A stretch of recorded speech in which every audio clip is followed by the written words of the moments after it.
Hello các cục vàng của kênh VV Kids nhé. VV Kids. Xin chào các bạn nhỏ, mình là cá voi đây. Rất vui được gặp các bạn nhỏ nhé. Cá voi là loài động vật lớn nhất thế giới. Dù sống dưới nước, cá voi vẫn phải ngoi lên mặt biển để hít thở không khí như con người. Đặc biệt, tiếng kêu của cá voi có thể truyền đi rất xa dưới đại dương để trò chuyện với những chú cá voi khác. Cá voi có thể tạo ra những tiếng hát rất lớn để trò chuyện với nhau dưới đại dương. Xin chào các bạn nhỏ. Mình là cá heo tinh nghịch đây. Cá heo là một trong những loài động vật thông minh nhất đại dương. Chúng thích nhảy lên khỏi mặt nước và thường bơi theo đàn để bảo vệ nhau.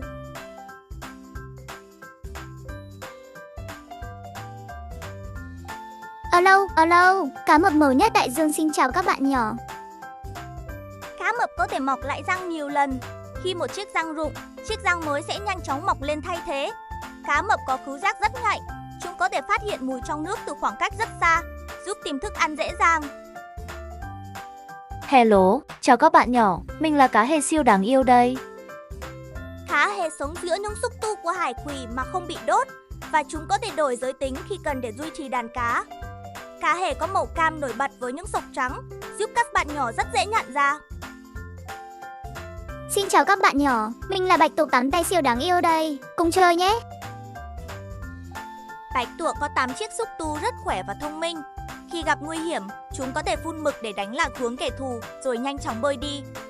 Hơn nữa, bạch tuộc có thể đổi màu da để ngụy trang, giúp chúng ẩn mình khỏi kẻ thù. Xin chào các bạn nhỏ, mình là bé mực vui nhộn đây, cùng khám phá nào. Mực có thể đổi màu cơ thể rất nhanh để ngụy trang hoặc giao tiếp với những con mực khác. Mực bơi rất nhanh bằng cách phun nước mạnh từ cơ thể về phía sau.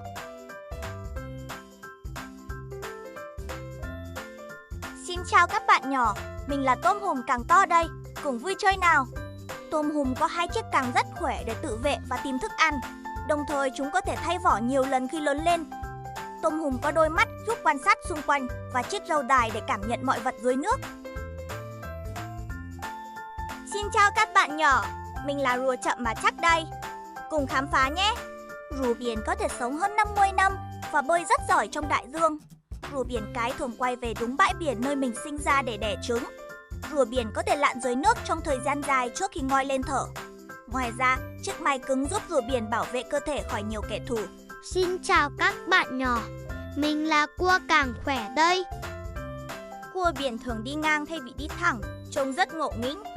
Cua biển có 2 chiếc càng rất khỏe để tự vệ và kiếm thức ăn. Nếu bị mất một chiếc càng, cua biển có thể mọc lại sau vài lần lột xác. Xin chào các bạn nhỏ, mình là cá voi sát thủ siêu mạnh mẽ đây. Cùng khám phá nào. Cá voi sát thủ rất thông minh và luôn bơi theo đàn để cùng nhau săn mồi và bảo vệ nhau.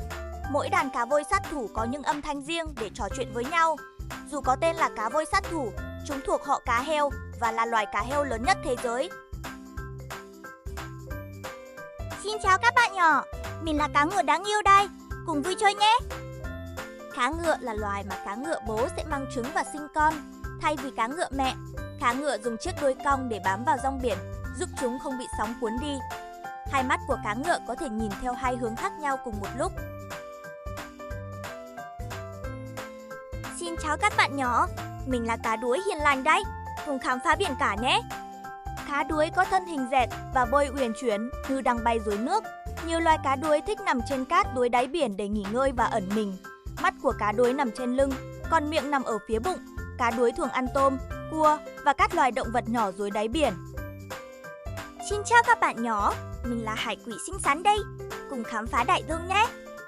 Hải quỷ trông giống như một bông hoa, nhưng thật ra là một loài động vật sống dưới biển. Cá hề có thể sống giữa các xúc tu của hải quỷ mà không bị đốt. Hải quỷ dùng những xúc tu mềm để bắt các sinh vật nhỏ làm thức ăn. Hải quỷ thường bám chặt vào đá hoặc san hô dưới đáy biển. Xin chào các bạn nhỏ, mình là sứa lung linh đây, cùng vui khám phá nhé. Sứa không có xương, cơ thể mềm và trong suốt như thạch. Sứa bơi bằng cách xô và giãn chiếc ô trên đầu, trông như đang nhảy múa dưới nước. Một số loài sứa có thể phát sáng trong bóng tối dưới biển. Sứa dùng các xúc tu để bắt những sinh vật nhỏ làm thức ăn. Xin chào các bạn nhỏ, mình là cá trình đèo dai đây. Cá trình có thân dài giống như một con rắn, giúp chúng dễ dàng luồn lách qua các khe đá. Nhiều loài cá trình sống trong hang đá hoặc rạn san hô và thường kiếm ăn vào ban đêm. Xin chào các bạn nhỏ, mình là sao biển lấp lánh đây, cùng vui chơi nhé. Sao biển thường có 5 cánh, nhưng một số loài có nhiều cánh hơn. Nếu bị mất một cánh, nhiều loài sao biển có thể mọc lại cánh mới. Sao biển sống dưới đáy biển và di chuyển bằng hàng trăm chiếc chân nhỏ li ti ở mặt dưới cơ thể. Xin chào các bạn nhỏ, mình là nhím biển gai nhọn đây, cùng khám phá đại dương nhé. Nhím biển có rất nhiều chiếc gai nhọn để tự bảo vệ mình khỏi kẻ thù. Nhím biển sống dưới đáy biển, thường bám vào đá hoặc rạn san hô. Nhím biển di chuyển bằng hàng trăm chiếc chân ống nhỏ xíu ở mặt dưới cơ thể. Xin chào các bạn nhỏ, mình là ốc biển đáng yêu đây, cùng khám phá nhé. Ốc biển mang ngôi nhà của mình trên lưng. Đó chính là chiếc vỏ cứng để bảo vệ cơ thể. Ốc biển di chuyển rất chậm bằng chiếc chân mềm ở dưới bụng. Vỏ của ốc biển có nhiều hình dáng và màu sắc rất đẹp.